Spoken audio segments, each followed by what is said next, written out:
Good morning, students. Today we're going to discuss the purchase and sale of investment before the date of interest.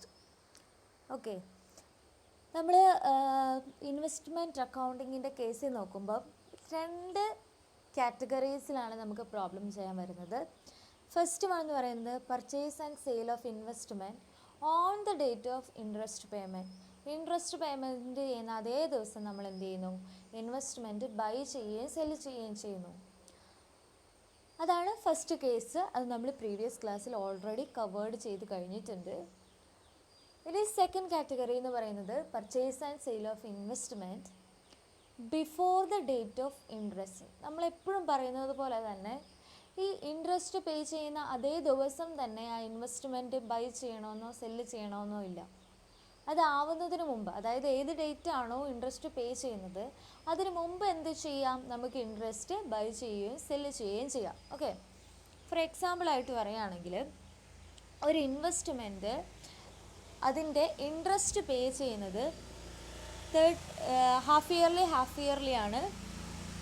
ഒന്ന് 30th ജൂണിലും പേ ചെയ്യും, ഒന്നെന്ന് പറയുന്നത് 31st ഡിസംബറിലും ആയിരിക്കും. അതായത് 6 months കൂടുമ്പോഴാണ് എന്ത് ചെയ്യുന്നത്?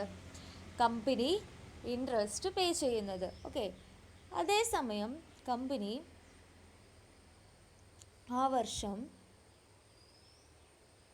30th ജൂണിലാണ് അവർ 30th ജൂണിലും 31st ഡിസംബറിലാണ് അവർ ഇൻട്രസ്റ്റ് പേ ചെയ്യുന്നത്. ഓക്കെ, ആ സമയത്ത് നമ്മൾ നോക്കുകയാണെങ്കിൽ കമ്പനി എന്ത് ചെയ്തെന്ന് വെച്ചാൽ 1st ഏപ്രിലിൽ കമ്പനി എന്ത് ചെയ്തു? കമ്പനിയുടെ കയ്യിലിരുന്ന ഇൻവെസ്റ്റ്മെൻറ്റ് സെല്ല് ചെയ്തു. ഓക്കെ, അപ്പോൾ കമ്പനി 1st ഏപ്രിലിൽ എന്ത് ചെയ്തു? കയ്യിലിരുന്ന ഇൻവെസ്റ്റ്മെൻറ്റ് സോൾവ് ചെയ്തു. ഓക്കെ, ശരിക്കും നമുക്കത് ഇൻട്രസ്റ്റ് കിട്ടേണ്ട എന്നാണ്? 30th ജൂണിലാണ്. Okay, 30th ജൂണിലാണ്. ഓക്കെ, അങ്ങനെ നോക്കുന്ന സമയം ഈ 1st ഏപ്രിൽ വരെ അയാൾ ഹോൾഡ് ചെയ്ത ആ ഇൻവെസ്റ്റ്മെൻറ്റ് ഹോൾഡ് ചെയ്തതിൽ നിന്നും അയാൾക്ക് എന്ത് കിട്ടണം? ഇൻട്രസ്റ്റ് കിട്ടണം, വേണ്ടേ? അയാൾക്ക് അതിനുള്ള റൈറ്റ് ഉണ്ട്. അയാൾ എത്ര നാളാണോ ആ ഇൻവെസ്റ്റ്മെൻറ്റ് ഹോൾഡ് ചെയ്തത് അത്രയും നാളും അയാൾക്ക് അതിൽ നിന്ന് കിട്ടാനുള്ള ഇൻട്രസ്റ്റ് പേ ചെയ്യേണ്ടത് തന്നെയാണ്. സോ നമ്മൾ എന്താ ചെയ്യുന്നതെന്ന് വെച്ചാൽ എത്ര നാളാണ് അയാൾ ഹോൾഡ് ചെയ്തത് അത് എന്ത് ചെയ്യും? ആ ബയർ സെല്ലർക്ക് കൊടുക്കാനുള്ള ബാധ്യസ്ഥനാണ്, അല്ലേ? അയാൾക്ക് ശരിക്കും ആ സെല്ലറിന് എത്ര പീരീഡാണോ ആ ഇൻവെസ്റ്റ്മെൻറ്റ് ഹോൾഡ് ചെയ്തത് അത്രയും പീരീഡിലുള്ള ഇൻട്രസ്റ്റ് എന്ത് ചെയ്യണം? അയാൾക്ക് പേ ചെയ്യണം. ഓക്കെ, അങ്ങനെ നോക്കുന്ന സമയത്ത്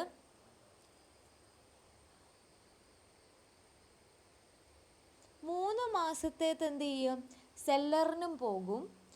ബാക്കി 3 മാസത്തേക്കുള്ളത് എന്ത് ചെയ്യും?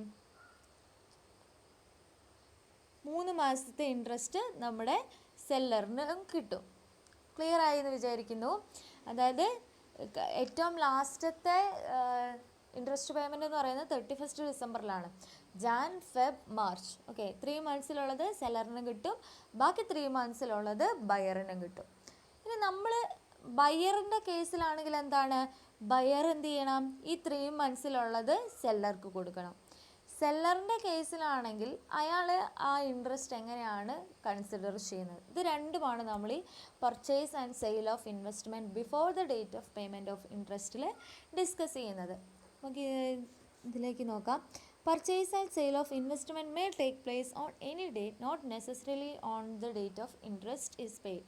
ഓക്കെ, ഇൻട്രസ്റ്റ് പേ ചെയ്യുന്ന അതേ ഡേറ്റിൽ നമ്മൾ പർച്ചേസ് ആൻഡ് സെയിൽസ് നടത്തണമെന്ന് ഒരു നെസസിറ്റി ഇല്ല. സോ ആ ഡേറ്റ് എന്താവാം? നമ്മുടെ ഇൻട്രസ്റ്റ് പേ ചെയ്യുന്ന ഡേറ്റിന് മുമ്പാവാം. This creates a problem regarding the person to whom the interest should be paid when investments are sold or purchased before the due date of payment of interest. അതായത് ആ due ഡേറ്റിന് മുമ്പ്, അതായത് ഇൻട്രസ്റ്റിൻ്റെ due ഡേറ്റിന് മുമ്പ് നമ്മൾ പർച്ചേസ് ആൻഡ് സെയിൽ ചെയ്യുന്ന സമയത്ത് ഇൻട്രസ്റ്റിനെ നമ്മൾ എങ്ങനെയാണ് അക്കൗണ്ടിങ് ചെയ്യുന്നത്? അതാണ് ഈ കേസിൽ, അതായത് സെക്കൻഡ് ക്രൈറ്റീരിയയിൽ നമ്മൾ ഡിസ്കസ് ചെയ്യുന്നത്. അതായത് ബയറിന് ആ 6 മന്ത്സിലെ ഫുൾ എടുക്കാൻ പറ്റില്ല, അയാൾ എന്ത് ചെയ്യണം? 3 മന്ത്സിലെ സെല്ലറിന് കൊടുക്കണം. അതേസമയം സെല്ലറിനും ആ 6 months എടുക്കാൻ പറ്റില്ല. 3 months ആർക്കുള്ളതാണ്? ബയറിനുള്ളതാണ്. നോക്കാം.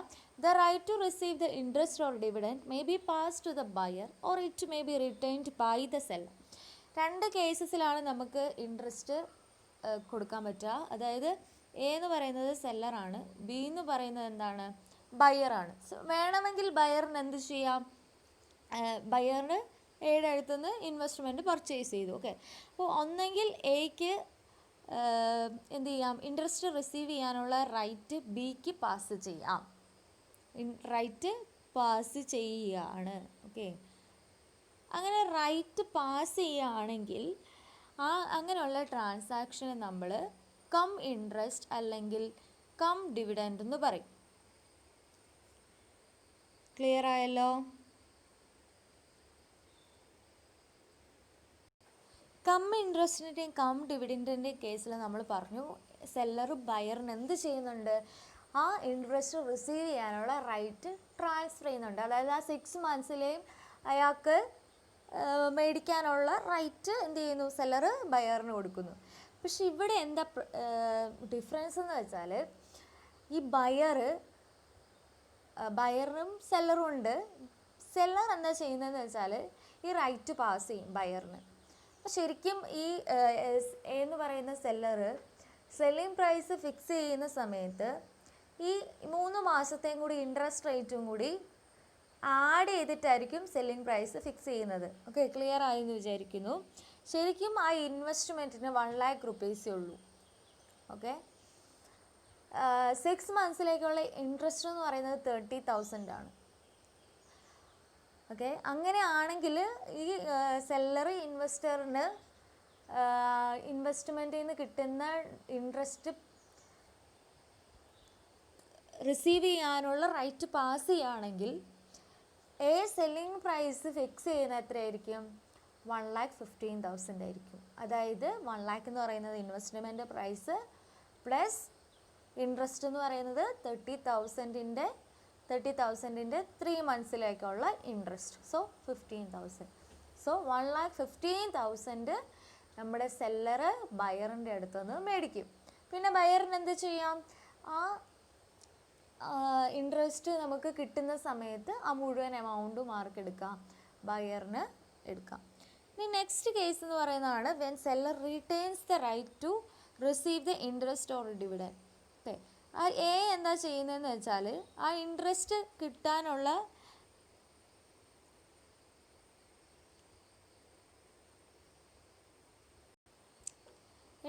കിട്ടാനുള്ള റൈറ്റ് എന്ന് പറയുന്നത് എന്ത് ചെയ്യുന്നു? അയാളിൽ തന്നെ റീറ്റെയിൻ ചെയ്യുന്നു. ഓക്കെ, അതായത് അയാൾ ബിക്ക് ഇൻവെസ്റ്റ്മെൻറ്റ് സെല്ല് ചെയ്യുന്ന സമയത്ത് അയാൾ ആ റൈറ്റ് എന്ത് ചെയ്യുന്നു? അയാൾ തന്നെ റീറ്റെയിൻ ചെയ്യുന്നു. ഓക്കെ, അതേസമയം എന്ത് ചെയ്യണം?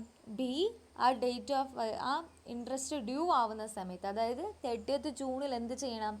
ആ എമൗണ്ടിൻ്റെ എത്ര പോർഷനാണോ എ ഹോൾഡ് ചെയ്ത് ആ ഇൻവെസ്റ്റ്മെൻറ്റിൻ്റെ ഇൻട്രസ്റ്റിൻ്റെ എത്ര പോർഷനാണോ എക്ക് വേണ്ടത് അത്രയും പോർഷൻ എന്ത് ചെയ്യും?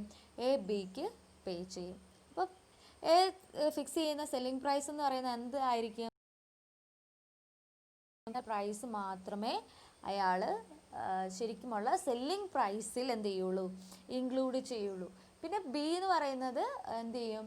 സെപ്പറേറ്റ് ആയിട്ട് ഇൻട്രസ്റ്റ് എക്ക് പേ ചെയ്യണം.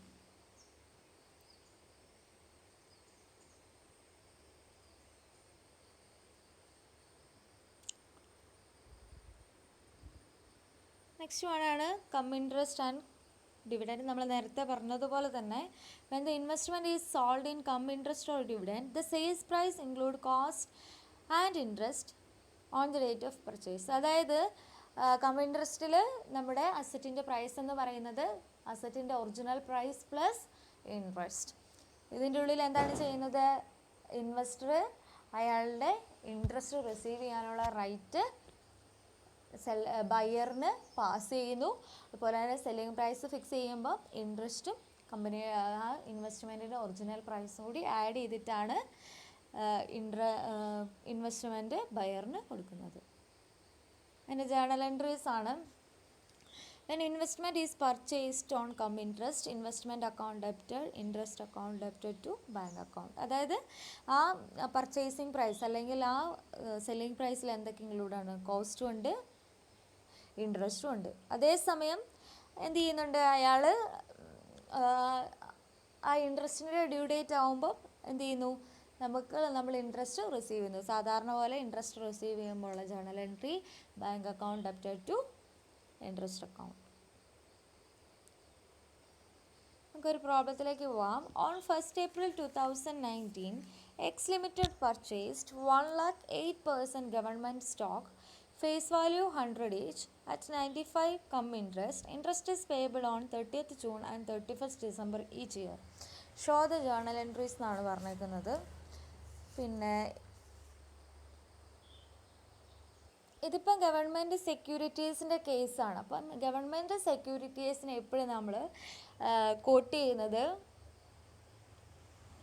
X interest ബേസിസിലായിരിക്കും. അതേസമയം എല്ലാ നോൺ ഗവൺമെൻറ് സെക്യൂരിറ്റീസും എന്തായിരിക്കും? കം ഇൻട്രസ്റ്റ് ബേസിസിലായിരിക്കും. ഇനി unless and until it is specified all government securities are ex interest and non government securities എന്ന് പറയുന്നത് കം ഇൻട്രസ്റ്റ് ആണ്. ഇനി ഏതെങ്കിലും കേസിൽ ക്വസ്റ്റ്യനിൽ പ്രത്യേകം സ്പെസിഫൈ ചെയ്യുവാണെങ്കിൽ അതെന്താണ്? ഏതാണോ സ്പെസിഫൈ ചെയ്യുന്നത് അതിനെ ബേസ് ചെയ്തിട്ടായിരിക്കും. നമ്മൾ ക്വസ്റ്റ്യനിൽ നോക്കാം. ഇതിൻ്റെ ഉള്ളിൽ പറയുന്ന കാര്യങ്ങൾ എന്ന് പറയുന്നത് എക്സ് ലിമിറ്റഡ് എന്ത് ചെയ്തു? 1,00,000 rupees വാല്യൂ ഉള്ള 8% ഗവൺമെൻറ് സ്റ്റോക്ക്, അതിൻ്റെ ഫേസ് വാല്യൂ 100 ആണ്, 95-നാണ് പർച്ചേസ് ചെയ്തത്, കം ഇൻട്രസ്റ്റ് ബേസിസിലാണ്. കണ്ടോ, ഇവിടെ ഗവൺമെൻറ് സെക്യൂരിറ്റീസ് ആണ്, പക്ഷേ അത് അവർ പറയുന്നുണ്ട് കം ഇൻട്രസ്റ്റിൻ്റെ ബേസിലാണെന്ന് പറഞ്ഞിട്ടുണ്ട്. ഓക്കെ,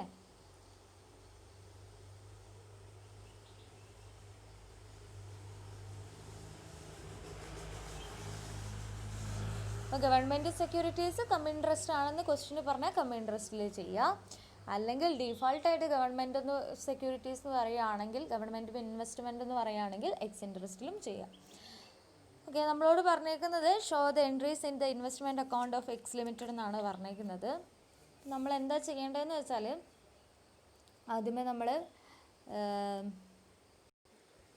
ഇവിടെ സെല്ല് ചെയ്യുന്നത് 1st Aprilലാണ്. ഇൻട്രസ്റ്റ് ഡ്യൂ ആവുന്നത് 30th ജൂണിലും 31st ഡിസംബറിലുമാണ്. സോ നമ്മൾ നോക്കുന്ന സമയത്ത് എന്താണ്, ജാൻ ഫെബ് മാർച്ച് വരെയുള്ള 3 മാസത്തേത് സെല്ലറിനും ബാക്കിയുള്ള 3 months ഉള്ളത് ആർക്കാണ്? ബാക്കിയുള്ള 3 months നമ്മുടെ ബയറിനും ഉള്ളതാണ്. ഓക്കെ, അപ്പോൾ നമ്മൾ എന്ത് ചെയ്യണം? 3 monthsലുള്ളത് സെല്ലറിന് കൊടുക്കുക, 3 monthsലുള്ളത് ബയറിന് കൊടുക്കുക. അങ്ങനെയാണ് സത്യത്തിൽ നമ്മൾ കോമൺ ആയിട്ട് ചിന്തിക്കുക. പക്ഷേ ഇത് എന്ത് ബേസ് ചെയ്തിട്ടാണ്? കം ഇൻട്രസ്റ്റ് ആണ്. അതായത് നമ്മൾ സെല്ലിംഗ് പ്രൈസ് ഫിക്സ് ചെയ്യുമ്പോൾ അതിൽ എന്തൊക്കെ ഇൻക്ലൂഡഡ് ആണ്? സെല്ലിംഗ് പ്രൈസും പ്ലസ് ഇൻട്രസ്റ്റ് റേറ്റും ഇൻക്ലൂഡഡ് ആണ്. സോ നമ്മൾ എത്ര രൂപയ്ക്കാണ് സെല്ല് ചെയ്തത്? 95,000-നാണ് നമ്മൾ സെല്ല് ചെയ്തേക്കുന്നത്. ഈ 95,000 rupees നമ്മുടെ ഇൻട്രസ്റ്റും ഉണ്ട്, കൂടാതെ നമ്മുടെ ഇൻവെസ്റ്റ്മെൻറ്റിൻ്റെ എമൗണ്ടും ഉണ്ട്. ഓക്കെ, ഇൻവെസ്റ്റ്മെൻറ്റിൻ്റെ എമൗണ്ടും ഉണ്ട്. ഓക്കെ, അപ്പോൾ ഈ 95,000 എമൗണ്ട് ഉണ്ടെന്ന് പറയുമ്പം എത്രയായിരിക്കും നമ്മുടെ നോമിനൽ വാല്യൂ? നോമിനൽ വാല്യൂ എന്ന് പറയുന്നത് എത്രയാണ്? നോമിനൽ വാല്യൂ എന്ന് പറയുന്നത് 1 lakh തന്നെയാണ്, 1 lakh rupees-ൻ്റെ തന്നെയാണ്. ഓക്കെ, അതേസമയം നമ്മുടെ ഇൻട്രസ്റ്റ് എത്രയാണെന്ന് ഫൈൻഡ് ചെയ്യണം, കോസ്റ്റ് എത്രയാണെന്ന് ഫൈൻഡ് ചെയ്യണം. സോ ആകെ നമ്മുടെ കയ്യിലുള്ള ക്ലൂ എന്ന് പറയുന്നത് എന്താണ്? 95,000 മാത്രമാണ്. ഓക്കെ, ഇപ്പം നമ്മൾ എന്ത് ചെയ്യുക? ഇൻട്രസ്റ്റ് ആദ്യമേ ഫൈൻഡ് ചെയ്യുക. ഇൻട്രസ്റ്റ് എങ്ങനെയാണ് ഫൈൻഡ് ചെയ്യുക? ഇൻട്രസ്റ്റ് ഫൈൻഡ് ചെയ്യാൻ എന്ത് ചെയ്താൽ മതി?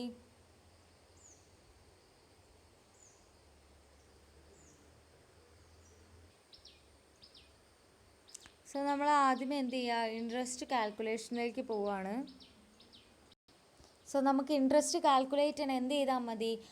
1 lakh ഇൻറ്റു 8% ഇൻറ്റു 3/12 ചെയ്താൽ നമുക്ക് ഈ 95,000-ൽ എത്ര പോർഷനാണ് ഇൻട്രസ്റ്റ് എന്ന് കാൽക്കുലേറ്റ് ചെയ്യാൻ പറ്റും. സോ നമുക്ക് ആൻസർ കിട്ടുക എന്ന് പറയുന്നത് എത്രയാണ്?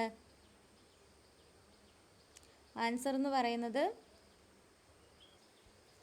ആൻസർ കിട്ടുന്നത് 2000 ആണ്.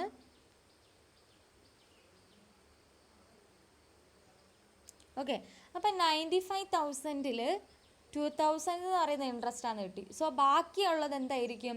ആ ഇൻവെസ്റ്റ്മെൻറ്റിൻ്റെ വാല്യൂ ആയിരിക്കും. സോ നമ്മൾ ഇൻവെസ്റ്റ്മെൻറ്റിൻ്റെ കോസ്റ്റായിട്ട് 93,000-ഉം ഇൻട്രസ്റ്റ് ആയിട്ട് 2,000-ഉം റെക്കോർഡ് ചെയ്യുന്നു. ക്ലിയർ ആയി എന്ന് വിചാരിക്കുന്നു. ഓക്കെ, നമുക്ക് നോക്കാം.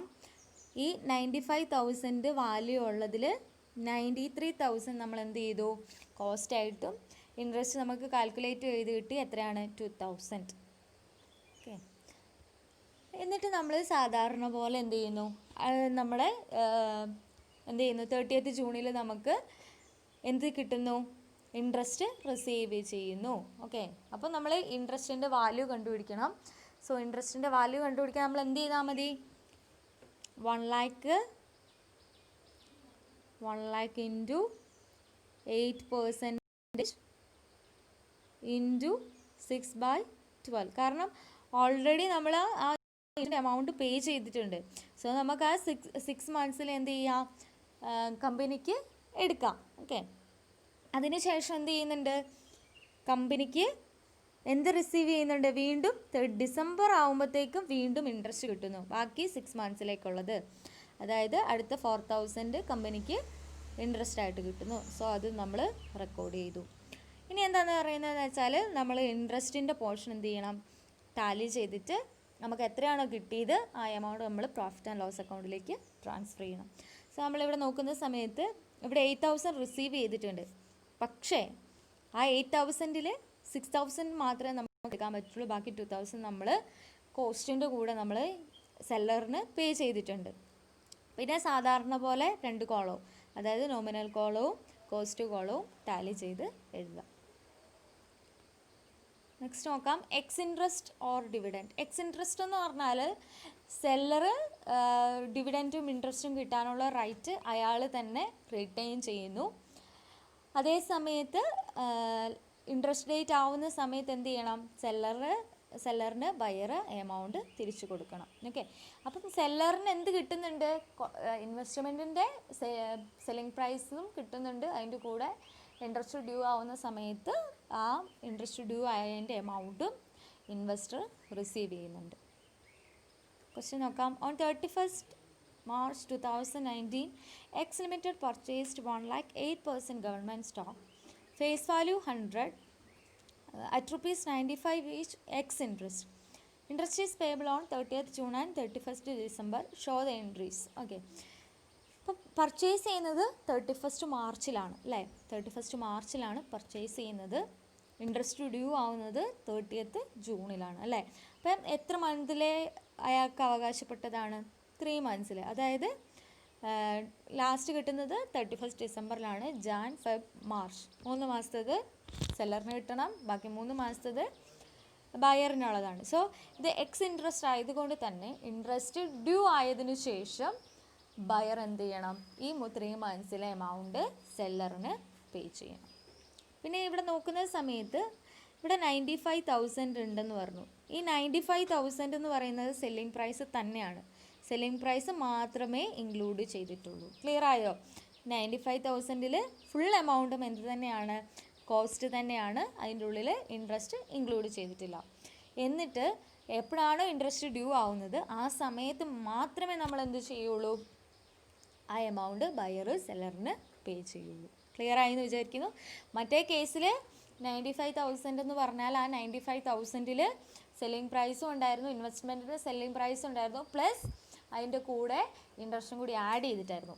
എക്സ് ഇൻട്രസ്റ്റിൻ്റെ കേസിൽ ഈ 95,000 എന്ന് പറയുന്നത് ആ ഇൻവെസ്റ്റ്മെൻറ്റിൻ്റെ സെല്ലിംഗ് പ്രൈസ് മാത്രമാണ്.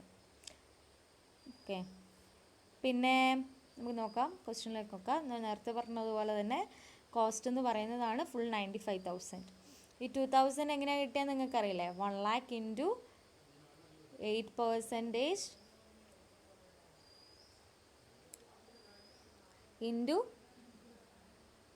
3/12. അതാണ് ഈ 4,000 എന്ന് പറയുന്നത്.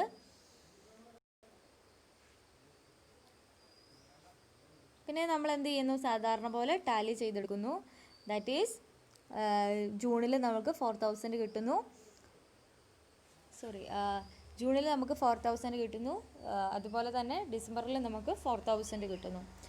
ഈ 2000 എങ്ങനെ കിട്ടിയെന്ന് ക്ലിയർ ആയെന്ന് വിചാരിക്കുന്നു. നേരത്തെ ഒരു ഇത്തിരി മിസ്റ്റേക്ക് വന്നിട്ടുണ്ട്. 1 lakh ഇൻറ്റു 8% ഇൻറ്റു 3/12 ചെയ്യുമ്പോൾ കിട്ടുന്നത് നമുക്ക് 2000 ആണ് കേട്ടോ. ആ 2000 ആണ് ഇൻട്രസ്റ്റ് ആയിട്ട് നമ്മൾ വെച്ചേക്കുന്നത്. അതേസമയം 1 lakh ഇൻറ്റു 8% ഇൻറ്റു 6/12 ചെയ്യുമ്പോഴാണ് 4000 കിട്ടുന്നത്. സോ നമുക്ക് ഇൻട്രസ്റ്റ് എന്ത് കിട്ടി? 8000 ആ വർഷം കിട്ടി. പക്ഷേ അതിൽ നിന്നും 2000 നമ്മൾ ഓൾറെഡി സെല്ലറിന് പേ ചെയ്തു. ബാക്കി 6000 മാത്രമേ നമ്മൾ എന്ത് ചെയ്യുള്ളൂ? പ്രോഫിറ്റ് ആൻഡ് ലോസ് അക്കൗണ്ടിലേക്ക് ട്രാൻസ്ഫർ ചെയ്യുള്ളൂ.